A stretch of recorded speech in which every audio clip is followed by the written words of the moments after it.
I never imagined that a single piece of paper could bring me such a profound sense of relief and empowerment, especially as my marriage crumbled around me. But there I was, on the verge of divorce, holding the documentation that would ensure my soon-to-be ex-husband would not receive a penny in alimony, a twist he never saw coming. The look on his face when he realized what he thought was a guaranteed financial safety net had vanished. That moment was everything. But let me start from the beginning. It all began when I, a 38-year-old woman, was blissfully unaware of the storm brewing just beneath the surface of my seemingly stable marriage. My husband, a year older than me, had been my partner for nearly a decade. As our 10th anniversary approached, I was filled with excitement and anticipation. I spent countless hours researching vacation spots, envisioning a romantic getaway to celebrate our years together. Little did I know, while I was planning our future, he was out there making plans of his own with another woman. The revelation hit me like a bolt of lightning. I remember the moment vividly, the air around me thick with disbelief and betrayal.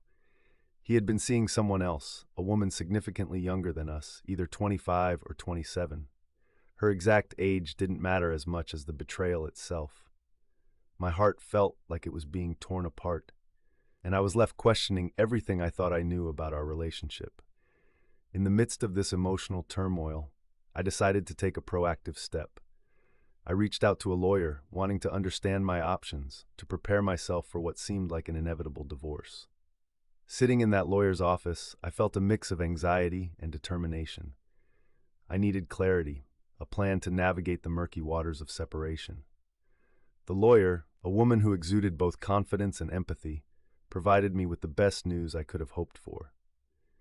In our state, alimony is not awarded if there's evidence of adultery. My heart skipped a beat at this revelation. I had proof of his infidelity, ironically, evidence he had inadvertently provided himself. The thought of not having to pay him alimony was a beacon of light in an otherwise dark situation. I remember the sensation of relief washing over me, a weight lifting from my shoulders. I had braced myself for the financial burden of alimony, but now that fear was gone.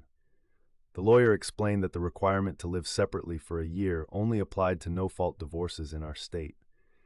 With proof of his cheating, she immediately filed for divorce on my behalf, citing adultery as the grounds.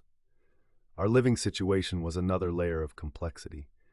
Technically, we still shared our condo, but our lease was set to expire on the 31st of October. We had planned for the countdown to our separation to begin on November 1st. Little did he know, things were about to take a very different turn. The anticipation of him receiving the divorce papers was both nerve-wracking and exhilarating. I often imagined his reaction, the shock and realization dawning on his face. He had been banking on a no-fault divorce, confident he'd receive alimony. The thought of him being blindsided by the reality that his actions had consequences was a small comfort in my sea of heartache. When the day finally came and he was served with the papers, his response was predictably dramatic. The news hit him hard, his face a mask of disbelief. He had assumed we would have to separate for a year before anything could be finalized. I simply told him to consult a lawyer and left it at that. As the days passed, we both moved out of the condo, each going our separate ways. The physical separation marked the beginning of a new chapter, but emotionally, I was still tethered to the pain of his betrayal. Then, just a few days after being served, he reached out, asking if we could reconcile. His voice was filled with regret, but my resolve was firm. There was no going back. I told him, in no uncertain terms, that our lawyers would handle any further communication. I was done. His reaction was a mix of anger and desperation, almost on the verge of tears when he realized I wouldn't reconsider. But it was too late. He had made his choice, and now he had to live with it. The irony was not lost on me. He was the one who had broken my heart, yet there he was, pleading for another chance.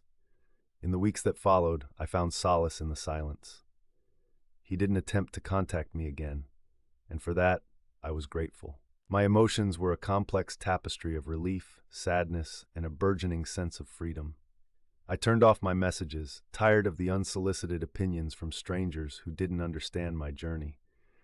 Reflecting on everything, I realized that even though the legal victory was sweet, it didn't erase the emotional scars left by his betrayal. Yet, I was determined to heal, to move forward without the shadow of his infidelity looming over me.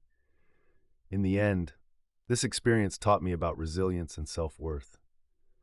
I emerged stronger, more in tune with what I deserved in life and love.